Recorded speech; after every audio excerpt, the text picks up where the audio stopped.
Hello everyone! Ayan, tayo ay titikim ng ating ginawa kanina. Mainit pa siya, kaya ine-electric fan na.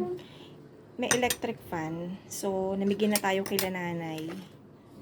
Di ko alam kung anong feedback, pero ere siya. Ang sarap ng latik. Ang bango niya. Ang bango.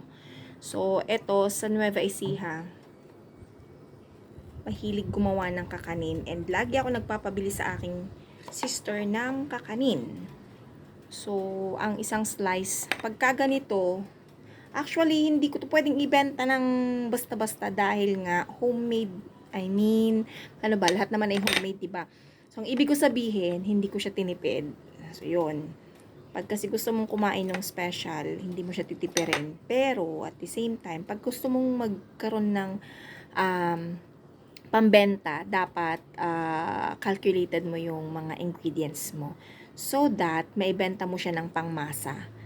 Yan. So,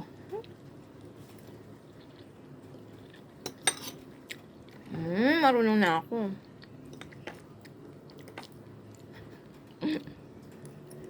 Yummy. Hot.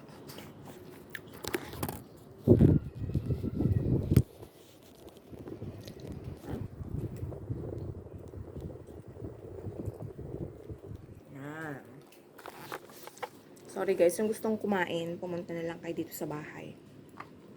Natamad akong lumabas. Kasi ang dami kong gustong gawin. Dahil gusto kong mag-start na maghanap buhay, sideline, hindi ako makapagsimula. Hindi ko alam. Pero nakapamili na ako kanina. Nakapamili na ako ng mga dapat kong bilhin. So, ewan ko, nagko-concentrate pa ako. Ayoko kasi nang gagawa ko nang wala ako sa mood.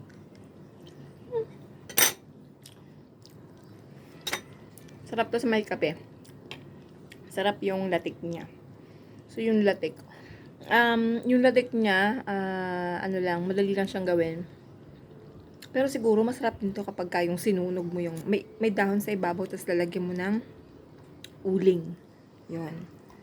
Mas lalong masarap at mas lalong mabango. Kasi yun talaga yung usual na pagluluto nun. So, yung malagkit nito, hindi pa to yung grade 1. Grade 1? Ano ba yun? Yung pinakang magandang malagkit. Ito kasi parang malagkit din siya. Kaya lang parang alam ko. Basta mas gusto ko yung may mas gusto akong malagkit talaga. O masyado lang talagang basa yung pagkakasain ko. I don't know. Pero okay na siya.